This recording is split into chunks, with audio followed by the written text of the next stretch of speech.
A massacre, a trail of evidence, and an all too common perpetrator. Alaraby's open source verification team found new evidence that Israel, and no other, is behind the bloodshed of the Baptist hospital in Gaza. We start with geolocation and comparing the geographic features from the videos circulating for the hospital. They all match, and they confirm that the explosion that killed hundreds was in this exact location. From that same location, Alaraby cameras were able to capture details of the place and identified the very point at which the bomb was dropped and the crater it left behind. All this data and parameters led our team to determine the exact geolocation using satellite images which proved that the bombing occurred in these coordinates. By getting closer to the bombing site, we observed severe damage to vehicles in this parking lot, which indicates they were too close to the center of the explosion. But how severe was the damage caused?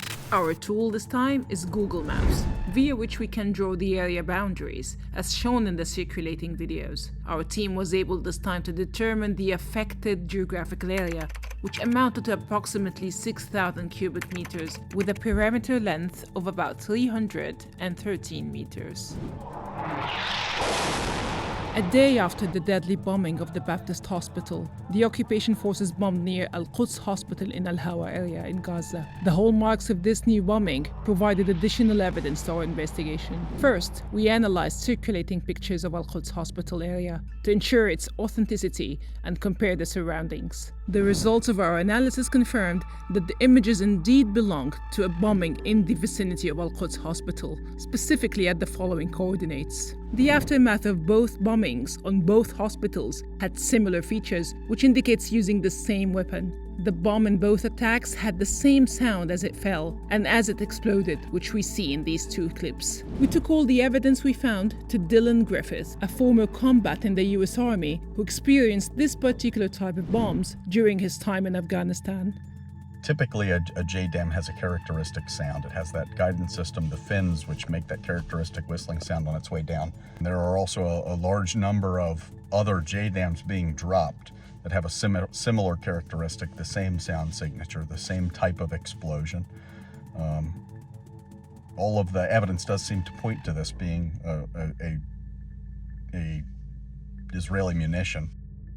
US-made JDAMs are equipped with a guidance kit that transforms them from free-range bombs into precise and intelligence-guided munitions. These bombs rely on GPS, which is consistent with the scenes we've documented of the bombing of the Baptist hospital in such a small area crowded with displaced people. JDAM system relies on producing massive clusters of shrapnel, which can cause a heavy death and injuries too, but not significantly impacting surrounding buildings or infrastructure. This is exactly what happened in the bombing of the Baptist hospital. We also observed that in both hospital explosions, there was an oval-shaped cloud with a distinctive orange color.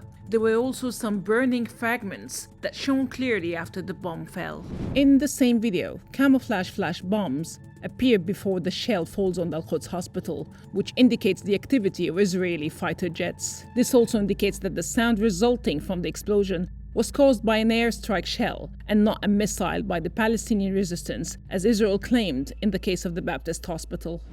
It is my understanding that the launch that people are alluding to as being something that could have possibly caused this incident was a barrage of rockets that were not at that higher size. So what we would expect to see from a failed rocket like that would be something tumbling down, a bit of a slower explosion, not as much velocity, and there would not be the sound which is characteristic of a JDAM guidance system. One of the types of the JDAM bombs is called the Mk-82, a 500-pound warhead that is often called the general purpose bomb. The damage caused by this particular type of JDAM is consistent with what we saw in the area of the Baptist hospital, which is only about 6,000 square meters. Israel owns JDAM bombs, purchased from their ally, the US, in several commercial sales over the past decade.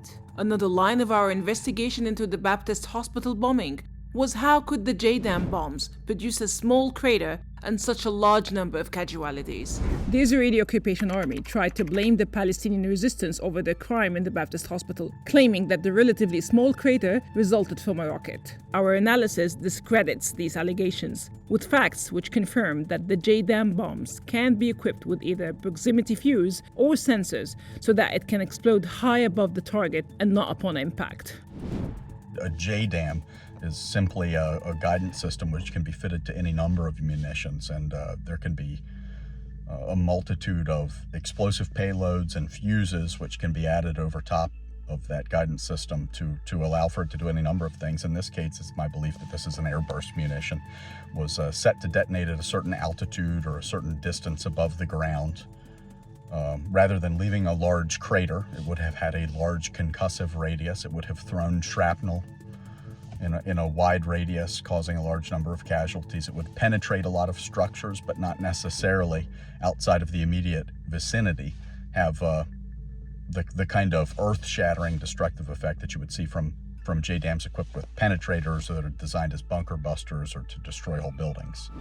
And here is more video evidence to that. Our team in Alaraby open source verification unit identified a clip showing clearly the ability of these bombs to explode before hitting the target. Only a small part of the warhead falls, which explains the small size of the crater in the Baptist hospital explosion. We compare that to explosions of JDAM bombs in Afghanistan. The resemblance is beyond doubt. All the evidence we gathered on the ground, from the analysis of photos and videos, and from the information available online, indicates that it was the US-made bomb, JDAM, that targeted the Baptist hospital in Gaza, and that it's the occupation army and no other who stands behind this war crime.